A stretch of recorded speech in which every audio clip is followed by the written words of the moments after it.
کچھ اہل بیت کے بارے میں بکواسات کریں گے۔ حضور پاک صلی اللہ علیہ وسلم کا فرمانے عالی شان ہے۔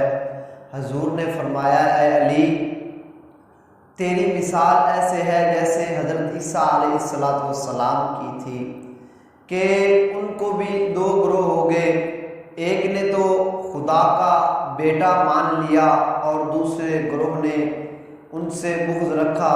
اسی طرح ایک تو ہمارے اس اندر بھی جو اہل تشیع ہیں وہ مولا علی کو بڑا بڑھا چڑھا کر بیان کرتے ہیں، تو جناب ابو بکر صدیق کو گالی گلوچ کرتے ہیں، صحابہ کرام کے بارے میں بکواسات کرتے ہیں۔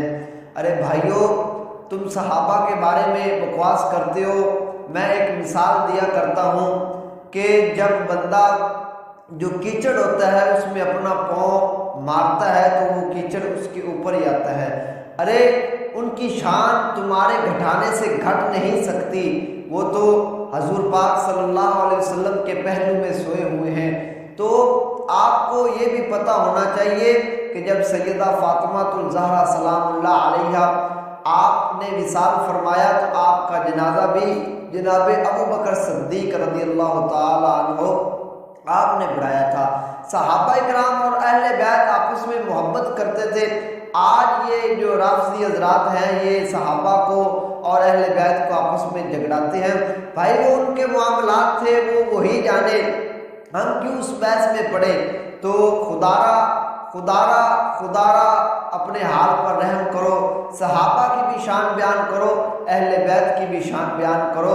ہم جناب ابو بکر صدیق کے بھی غلام ہیں، ہم جناب عمر فاروق رضی اللہ تعالیٰ عنہ آپ کے بھی غلام ہیں، عثمان غنی کے بھی غلام ہیں اور مولا علی کے بھی غلام ہیں، کیونکہ یہ عشرہ مبشرہ صحابی ہیں۔ حضور نے ان کو دنیا پر رہتے ہوئے جنت کی بشارت دی ہے، تو پھر تو کیوں حضور کے بارے میں بکواس کرتا ہے؟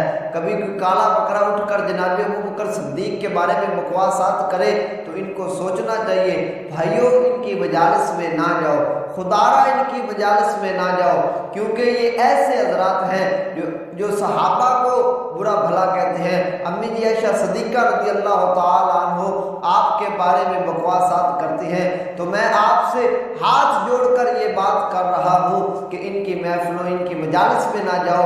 ارے اتنا ہی شوق ہے تو اپنے گھر میں بیٹھ جاؤ، جناب امام علی مقام کا تذکرہ اپنی اولاد کے سامنے کرو، اپنے والدین کے سامنے کرو، اور اگر نظر نیاز نہ ہو تو سورہ فاتحہ سورہ اخلاص پڑھ کے ان کو اصحال ثواب کرو، پھر دیکھنا تمہارے گھر میں برکتیں کیسی آتی ہیں۔